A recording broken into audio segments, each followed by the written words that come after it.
Ibig sabihin, may aksidenteng nangyari dito. Sa isang syudad sa Thailand, matatagpuan ang mga abandonadong kotse na puno ng misteryo. Wedding invitation. Nakatambak dito ang mga Mercedes, BMW, luxury cars at marami pang iba. Pero lahat daw ng may-ari nito di nakaligtas sa trahedya. BMW. OMG.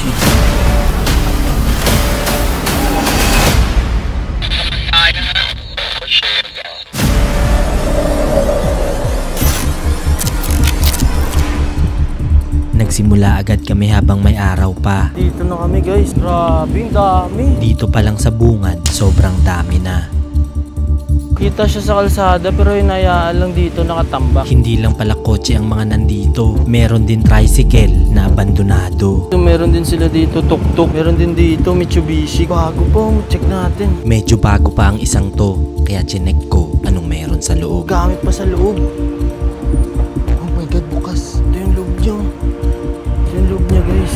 May mga naiwan pang gamit sa loob at halos bago pa ang bawat parte niya. Ito guys, medyo mga classic cars to. Mga mamahalin to dati pero ngayon wala. Tambak lang dito. Check natin sa loob.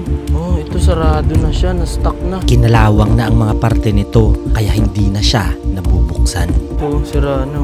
Pero dito sobrang dami pa. Yun, nakatambak lang guys. Sinubukan kong tingnan kung buo pa ang makina nito. Dito pa yung ano niya. Pero yung emblem niya wala na. Ah, ito naangat pa siya. At nang binuksan ko, ito ang aming nakita. Oh, nandyan po yung makina guys. Yun oh. Pero kulang-kulang na yung mga ano niya, parts niya. Yung makina, buo pa. Pero dito yung harap, wala na, sira na. Sobrang daming kotse ang nandito at yung iba halos pwede pa. Tapos dinadaan-daanan lang to dito guys. Wala nang pumapansin, hinayaan na lang dito sa daan. Dito sa harap mas madami pa pala. Yun, kalat dito guys. Oh. Tara, punta natin yung iba.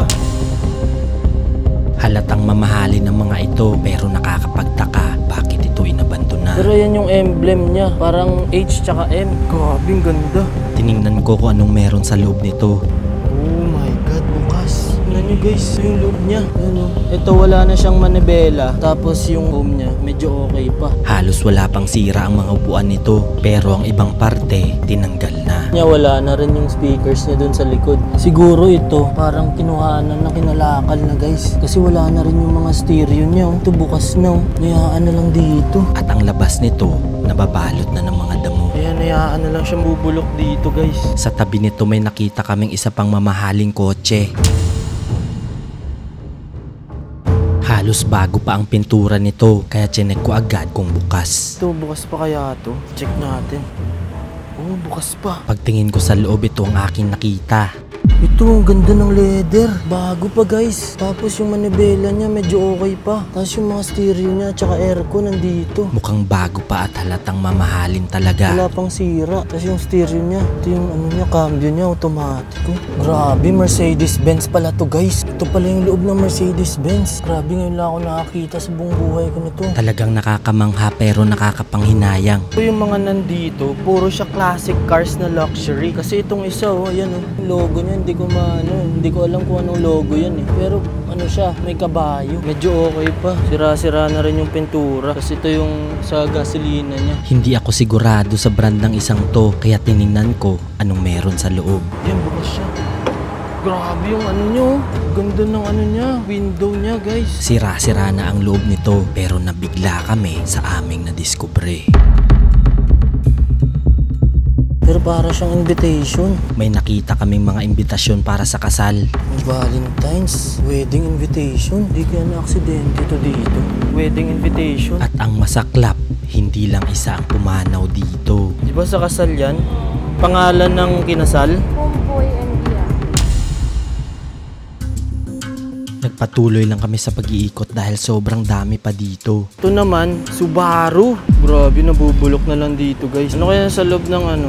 Compartment. Check natin. Tara. May mga naiwan pang parte dito sa likod. Ganun din yung mga parts niya guys, naiwan dito guys oh. Pero grabe ito, ang ganda. Wala na rin siyang ano. Dito sobrang dami guys. OMG. Meron din dito mga van na halos bago pa. Yan oh, yan pa yung logo niya guys. Ito yung van, sobrang laki. Grabe dito guys, meron pang mga to. Pang travel ata to eh. Dodge Motors. Nagkalat din sa lapag ang mga gulong. So Yun guys, oh, hinayaan na lang dito yung mga gulong niya. Sinubukan kong buksan to, kaso nga lang. Ito, nakalak na to. Kaya dumiretso na kami sa loob para tingnan anong meron doon. Tapos ito, meron silang golf cart. Hinayaan na lang dito guys. Parang e-bike siya sa atin, pero ano to, golf cart. Sa likod nito meron kaming nakitang maliit na kotse. Parang ano to British car. Para siyang Swift. Tapos ang liit ng manibela niya. Kaso hindi ko alam kung anong brand yan eh. Nilapitan pa namin para tingnan anong brand ang kotseng ito. Ito guys, check ko kung bukas to. A British car. Ito yung loob niya eh. Pero may nakaharang dito, kaya hindi namin siya mabuksan. Kaso nga lang di mabubuksan kasi nga nakaharang yung gulong. Pero ito yung loob niya guys. Makikita nyo maliit lang yung manibela niya. Tapos yung ibang parte nandun pa. Yung wiper niya liit. Pero yung leather niya guys, bagong bago pa. Halata dito na medyo bago pa ang loob, kaya sinubukan namin sa kabila baka sakaling bukas at makita ito ng malapitan. So check natin kung anong meron dyan sa loob. Baka bukas dito sa kabilang side. Dito lang siya sa daan. Pero hinayaan lang dito. At nang sinubukan kong buksan to, ito yung loob niya guys. OMG. Grabe, ang ganda. Ang liit lang niya pero ang ano dito, ang linis sa loob. mukhang bago pa ang isang to at naka-plastic pa ang ibang parte. Wala na yung dashboard niya dito. Wala na rin yung ibang gamit. Tinanggal na. Buo pa ang manibela nito, pati ang mga aircon at pindutan andito pa. Tapos yung mga ilaw siguro to or stereo, tanggal na. Talagang nakakapanghinayang makakita ng ganito dahil para sa iba, dream car na nila to. Pero dito hinayaan na lang mabulok ng panahon. Kaya yung leather niya walang sira. Tiningnan ko sa harap kung anong klaseng brand ng kotseng ito. Ito yung brand niya guys. Norris Cooper. Ito Mini Cooper talaga siya. At kahit mamahaling kotse siya, wala ring ligtas sa pag-abandona. Sa tabi nito may nakita pa kaming isang mamahaling kotse. MG. Pero old model to na MG. Kumpleto pa ang mga parte nito. Ganda ng rims nyo. Para siyang sa bisikleta. Chinek ko agad ang harap kung meron pa itong makina. Ito siya. Ito yung ano niya. MG. Yan yung itsura niya guys. Biruin mo pwede pang maging project car to. Pero hinayaan lang dito. Check natin kung meron pang makina sa loob. At nang binuksan ko ito ang tumambad sa amin. Pwede pa to eh. Pero hinayaan lang dito guys. Halos kumpleto pa ang mga parte ng makina nito pero puno na siya ng mga kalawang. Sobrang dami pa dito guys. Check natin kung ano meron dito sa loob. Dumiretso pa kami sa loob para tingnan ang iba pang kotse. Itong isa guys, meron pa siyang moonroof. At dito, mas madami pa pala. Tapos yung pintura niya, okay pa. Yun nga lang, wala na rin siyang gulong. Pero check natin. Naghalo ang mga bago at lumang modelo dito at lahat sila puro abandonado. Mercedes-Benz. Grabe, ito yung loob niya guys. Ito. Hindi ako makapaniwala na hinayaan lang to dito. Ito yung leather niya, okay pa. Yung likod, may mga naiwang speakers. Ito yung model niya, oh. Mercedes-Benz nga. Ito pa yung ID niya, oh, yung number. Sira-sira na din ang ibang parte nito. Pero automatic to guys. Yan oh. Ganda pa ng ano nyo, cambio nyo. Tapos dito may mga naiwang documents. Hindi ko alam kung ano to. Pati ang rehistro niya, nandito pa. Parang rehistro nila. Dito po. At habang nag-iimbestiga, bigla ko tong nakita. Meron pang stuff toy ng mga bata guys.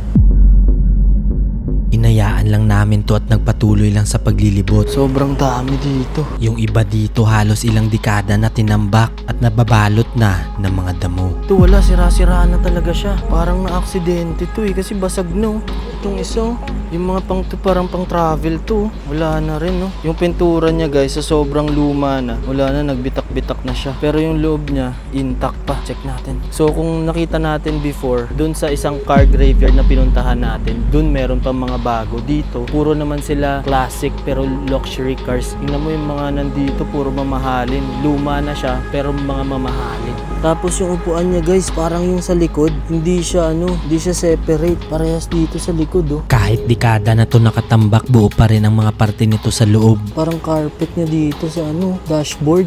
Ito, siguro to, Mazda. Medyo kakaiba din ang design nito dahil may carpet pa, pati manibela. Tapos dito pa yung mga yung sa lighter. Pero kakaiba siya kasi yung manibela niya guys. Mamahalin kasi meron pang mga ganito. May mga fur. Tapos kakaiba yung niya, salamin niya kasi ito sobrang 80s na ata to. Yan oh. Buksan siya ganyan oh. Wala talagang taka sa aksidente dahil kahit hindi pa uso ang traffic dati, hindi pa rin nakaligtas ang mga sinaunang kotse. At kung na-appreciate mo ang mga ganitong video, huwag mo kalimutan mag-subscribe para marami pa tayong mapuntahang lugar gaya nito. Ito yung old style ng Volkswagen eh. Sobrang luma na kasi yung pintuan niya, tingnan nyo, di ba? Andito sa harap guys. Yan oh. Tapos yung kabila dito. So dapat dito yan eh. Pero yung mga dati, ganyan siya. Ganyan yung mga pintuan nila. Yan oh, hinayaan lang dito. Pati yung ano niya, headlight niya. Sa tabi nito may natagpuan kaming isa pang kotse na hindi rin pinalad. Ito feeling ko aksidente rin to kasi UP-UP na yung pintuan niya. Tapos wasak na talaga yung ano niya. Yung edge niya dito, pati yung bubong. Siguro matagal lang na aksidente to. Sobrang lala ng tama nito at malamang sa malamang walang nakaligtas dito. Grabe, may BMW dito na naiwan, hinayaan lang oh. Tapos halatang mamahalin talaga siya guys kasi yung leather niya oh. Wasak-wasak na ang kristal nito at unti-unti nang nilalamon ng lupa. Mga suns na dito, hayaan na lang, nalikabukan na lang dito guys. Dito napansin namin ang isang pagkakapareho ng mga kotse dito. Sa sobrang kalumaan na guys, bumagsak na yung makina niya. Ibig sabihin, yung mga naiwan dito guys, ito siguro yung mga na-aksidente way back before pa. Kasi ito sobrang tagal na nito, wasak na siya oh. At magtataka ka talaga dahil sa sobrang tagal na ng mga ito dito, walang ni isa ang nagtangkang kumuha. Sobrang dami, yan pati itong isa oh. Ito naman guys, Ford. Kaso nakalak na ata ito, hindi na natin siya mabubuksan. Nakalak na ang isang to, pero kapansin-pansin sa kabila na meron ditong tumama. Yung ibang kotse dito, isang kristal lang yung basag. Yun yung nakakapagtaka kasi isang window lang yung basag. Oh my god. Ito guys, isa sa paborito ko to. BMW. Bitak-bitak na guys, natatanggal na siya oh. Pero yung gulong niya, dito pa. Ito pa yung gulong niya guys, tubeless. Meron din kami nakitang BMW na halos bago pa ang itsura. Yun, bukas. OMG. Grabe to, kakaiba siya guys. Medyo okay pa ang mga parte nito sa loob. Goods pa rin, wala pa rin sira yung likod. May mga naiwan lang ibang mga papeles dito. At may naiwan pang mga sapatos ng babae. So mahilig sa music talaga yung may-ari nito guys. Pero yung stereo niya, dito pa. Ayan pa, pati yung aircon nyo, medyo malinis pa. Pati manibela nito, halos bago pa. Ganun kasi dito sa Thailand guys, pag may nangyaring hindi maganda dun sa kotse o sa nagdadrive ng kotse, hinayaan na nila agad to. Kasi para sa kanila, may masamang pamahiin. Kaya iniiwanan nila dito. Pati camper van na usong-uso ngayon, meron din dito.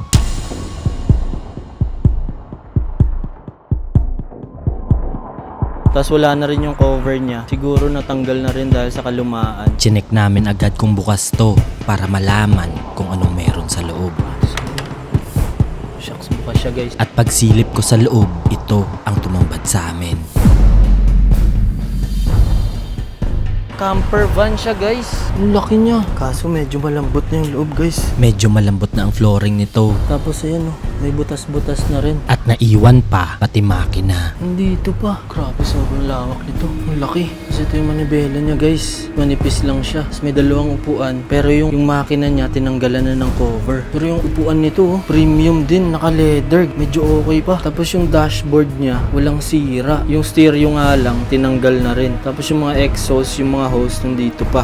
May mga naiwan ding gamit ng mga dating nakatira dito. Tapos dito sa back part meron siyang cabinet. Yan kung makikita nyo, yung cabinet niya sira-sira na rin. Siguro sa katagalan na, sobrang luma na, bumagsak na siya. Or hindi natin alam kung na-aksidente din to. Chinek namin ano pang meron sa loob. Ito, may mga naiwan pang CD oh. Hindi ko alam kung ano to eh. Grabe, ang ganda guys. Dito matatagpuan din ang kanilang kwarto. Yan ang kwarto guys oh. Tapos ito siguro yung toilet. Meron din itong banyo at higaan. Pero bigla kaming kinilabutan nang makita namin to. Mga unan na puno ng pulang mantsa. Hinayaan lang namin at nagpatuloy lang sa pag-iikot. Pang isang pamilya talaga siya guys. Mas malaki pa sa single bed yan eh. Kaya nga eh. Naiwan din dito ang iba pang mga personal nila na gamit. Isa't kalahating di pa siya. Ganito siya kalaki. Piruin mo kasya siguro 10 dito. Kasi pwede magstay doon sa likod eh no. Ang travel talaga siya. So guys, padilim na. So kailangan na natin magmadali. Kasi ayaw din namin baka may mangyaring hindi maganda dito. Nagmadali na kaming mag-ikot dahil unti-unti nang nababalot ng dilim ang mga kotse. Parang niransak na rin siya kasi ito feeling ko guys, parang bala yung tumama dito. Halata dito na sinadya ito dahil halos walang sira ang ibang parte at isang side lang ang may tama sa kotse. Tapos yung upuan dito, nakapwesto, nilipat na nila. Nilagay nila sa likod. Yan kung mapapansin nyo, tinanggal dito. Tapos nilipat na dun sa likod. Sinubukan namin pumasok para tingnan kung anong pakiramdam sa loob at kapansin-pansin dito ang mga mantsa sa upuan nila. Tapos nandito pa yung mga stereo guys. Yan, ang social talaga siya guys. Check natin to camera.